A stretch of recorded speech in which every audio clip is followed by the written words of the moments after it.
the chase and the hunt, and I set the pace when I'm running. I always take what I want and I always give it 100. Don't need a bank, no I'm funded. Play the game like it's nothing. I'm always thankful for something. Don't take for granted, stay humble. Now wake up! Welcome everybody to another episode of This is CorbinCenter, and it's my birthday week, which is going to be the best part of this whole thing. So, I only get 1 week, technically 1 day, 1 week, whichever, it's fine. But let's break right into the Corbinite recognition. I mean, it's not all about me now, is it? Because we're going to be talking about freelance and Freelance Underground, I got a big shout out for my buddy Jason. Thank you always for being so open and supportive to us when we're on the road. You are the best host. You're amazing. You're awesome. And thank you. I look forward to seeing you this weekend. So you're my Corbinite recognition, which is great. But before I jump into the freelance weekend, here is something that I meant to share last week because it's always interesting to me with fan interactions. But this one isn't even this is just a social media interaction. And as you know, I always post my upcoming schedule. Now, I post part of it at the end of these videos all the time. But if you go to my fan page and like it, where if you like these videos, I would assume you already like my fan page because you like me. You're a good person and you like me. That's great. You like me. You really like me. But the whole part of this is I posted my schedule, and I just happen to put that I'm doing the Muddy Dash run on June 3rd. I have a wrestling event that evening, which is funny because that makes you look how busy I keep. I do obstacle runs and pro wrestling events on the same day. So if I lose that match, I'm blaming it on that. But here's what I want to put. So let's do this here real quick. Let's throw it up there. I post my schedule on my fan page. I don't know if somebody shares it. I don't know. But I get this comment from this Amanda. And it says, "Why am I not seeing this event? I paid over $200 for my family back in March on any of my calendars." My response, "No idea. Since I'm not in charge of the event, I'm not sure I would be the one to ask." Now, she did respond back to me and said, "Oh, sorry, I thought this was an event for the page." And my response should have been, how? How did you, how? It tags Muddy Dash in there, but you're from Detroit. How did you end up seeing a pro wrestlers thing on there and think, oh, it says Darin Corbin, his fan page? How did you mix those things up? And first of all, you spent $200 on this for your family? I hate to rub it in, but I found a discount code and I only had to spend $9.99 with tax. So I'm sorry that you paid so much, but why did you not take a moment to look? And this is the thing that drives me nuts about people. They don't look enough. And people will blow up my Facebook, my social media, all this stuff. And for the most part, if you're watching this, I would assume that you're not one of these people. But when something comes up, this is an endless debate of mine that is a huge pet peeve, where the poster will say the price, the location, the time, all that information is right there. And the first comment is, what time is the show? When is tickets for the show? And it says on there, like, open your eyes. And then when people say something along the lines of like, oh, I couldn't see it, I always screen cap it and blow it up. So maybe you can see it again. But I digress. Anyway, so I thought that was interesting, but that's just a big thing. I witnessed someone try to be a total Karen too at my car dealership, where I thought it was a very paint by numbers technique. She was recording this poor teenage kid who was just in charge of being a runner.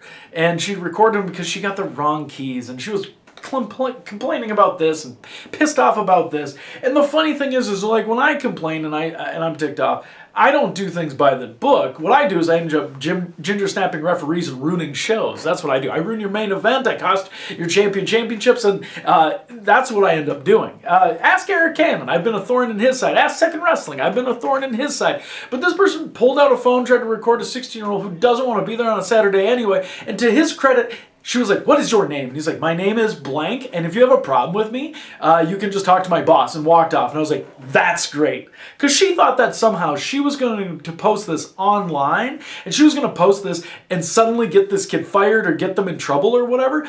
Here's the best part. I'm in the background of this video. So if this pops up anywhere, I'm in the background just sitting there playing on my phone. I kind of thought maybe I should jump in because I shy away from no camera. Maybe I should have, but everyone handled it so well because everyone was like, we're not going to give in to you complaining about all this stuff. And again, whenever you try and make people feel uncomfortable and you're the only one complaining and everyone else is fine, you're the problem. Trust me.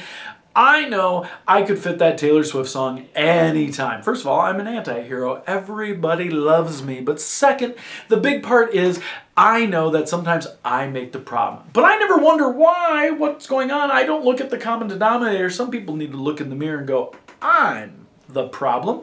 And that's the deal. I know I'm a problem and I create problems when needed, but I pick my moments and I don't do it in such a cliche way where I try and give it one side. I'm out there for the world to see. I'll be your biggest problem and you will know it because you will see me straight up do it.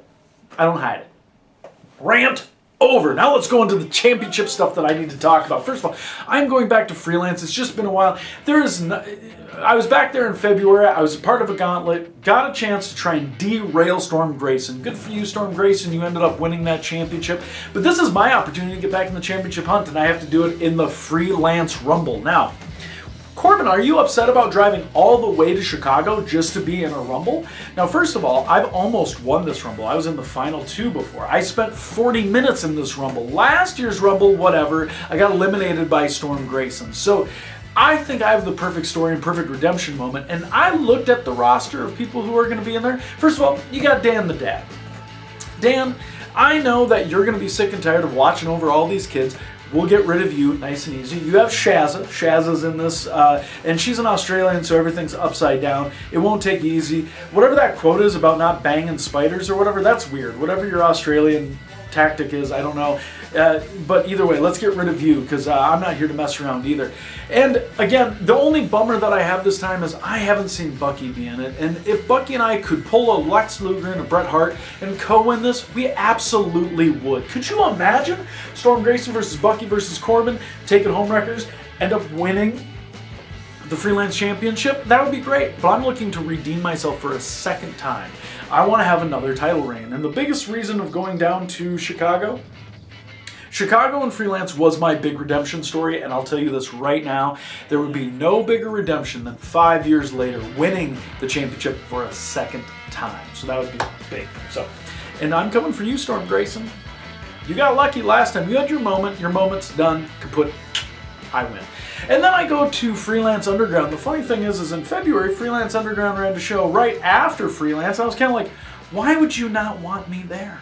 I'm already in Chicago. Why wouldn't you want a star of Freelance to be there? So this time around, we came to a mutual agreement, and I am there. It's the first time I've been at Freelance Underground, I believe, in about 4 years. And I am challenging in a first-time ever matchup Chico Suave, the FU Independent Wrestling Champion. Now that sounds super vulgar, super aggressive to be like, I want to be the FU champion. Like, I want you to F off or whatever it is. I don't know how the kids talk these days. But as far as Chico goes, great. I know he had his moment as well, but there's one thing about Darin Corbin that you need to know. I end moments. I end dream stories. I end fairy tales. I live in a reality. And when I say that people need to snap out of it, and I will ginger snap them out of it, I truly mean that. Look, have your moment, have your hometown victory, grab that championship, your first win that you ever want. But when you run into me, there is nothing more that I like to end a championship reign. Ugh, it's so satisfying. There's nothing I like ending more than a win streak or when your whole family's there to watch you lose. Ugh, it's so satisfying, isn't it? It is amazingly satisfying, and that's what I am looking forward to coming up this weekend. But I'm also really looking forward to my birthday. This guy right here is going to be 39, and let's face it, if you look at me and you look at everything that I've been accomplishing, I am nowhere near the average 39-year-old. Go look here. This is my example I want you to look at.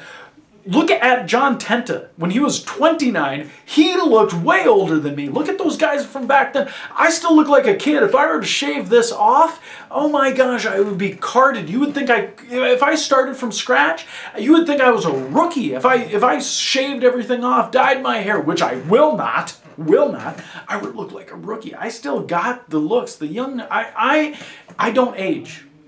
It's a ginger thing, what can I say? Either we look creepy as shit, or we actually like turn out pretty well as we go. So I think I got the second one going for me. But really what I gotta tell you is I'm feeling good at 39. I don't strike away. Now, here's a big thing. When I was starting in wrestling, they told me if you don't have a contract by the time you're 30, there's no chance of you getting a contract. But things have changed. Not necessarily in the contract sense, but we can have fun and make money and go places and do all this stuff. And there's opportunities on the independents even. And some people might look at this and be like, nah, you know, and you want to live in your own little world where you're like, well, if you don't have a contract, you're just playing dress up and da-da-da-da. Here's my message to you. I've done really well, and I get to travel and see the world doing wrestling. And my favorite part is when I get to line stuff up, and when wrestling brings me to a spot that I've always wanted to visit, it is great. And you will see me post stories and talk about it. And it's not that I'm bragging. What it is it's that I earned those things and I enjoy those moments. And I can share those moments because it was from day one that I wanted to do those things. And that's the biggest part. So when you look and you see that I do shows in Vegas, or I go to Chicago, or I'm going to all over for these Galaxy Cons, you can say whatever you want. And that's fine. Maybe I'm not on national TV. I was for a brief moment. Hell, we were on the same network as Schitt's Creek. I think that's an accomplishment right there. But I was on national TV for a bit, even if the time slot sucked. But point I'm making is I'm having so much fun wrestling right now that when I go back and I look to attend that Twins-Cubs game, because I'm a hometown guy, I'm a Twins fan, I'm going to Chicago for Freelance Underground, and then the Cubs come my way, and I can't wait to see the Twins win at Target Field. I am excited about that. So as a baseball guy on my birthday, I am super stoked, and at 39 years old, I have healed up from a shoulder injury, a broken collarbone here, I have a partially torn labrum, I might have a couple injuries, but I'm not slowing anything down. And like I told you, I'm doing obstacle runs. I'm running every day. I'm getting ready to complete a virtual challenge. So don't even think. I look forward to getting to 40, actually. I look forward to getting in 40 and being in good shape and keep going and doing all this. And if people want to write me off, they can say whatever they want. But I'm actually in a breakout championship match. A breakout match. Those are for like young lions, and they're going to put me in it. I don't even know what I can break out anymore. I mean, really, what am I supposed to do? But that brings me to this. So as you know, I have freelance coming up, and then I have the VFW show for First Wrestling. And then, as mentioned, I go to Pro Wrestling Battleground, and I have that. So Pro Wrestling Battleground, I will be there wrestling Connor Hopkins. And then the summer comes up, and I go to Higher Ground, and I have Higher Ground, and I have First Wrestling events, the St. Paul Slammer coming up. I have the Northwoods events for Second Wrestling at the end of June. It's going to be busy. It's going to be crazy. And with my birthday, it is still not too late to get me a gift. Throw up that P.O. box and let everyone know that you can send me mail, and I'll open it here. I'll open it right on here. I'll open the gift that you got me. Whether it's fan mail, hate mail, whatever it is, I'll share it. Because we share together. That's a part of being along for the ride in this Corbinism. It's my world being a Corbinite. This is great. And I will share those moments with you because it is my birthday, but you get to be a part of the celebration. And I cannot wait to do my next CorbinCenter at age 39. Because I'm 39 and looking fine. And that's right, I can rhyme.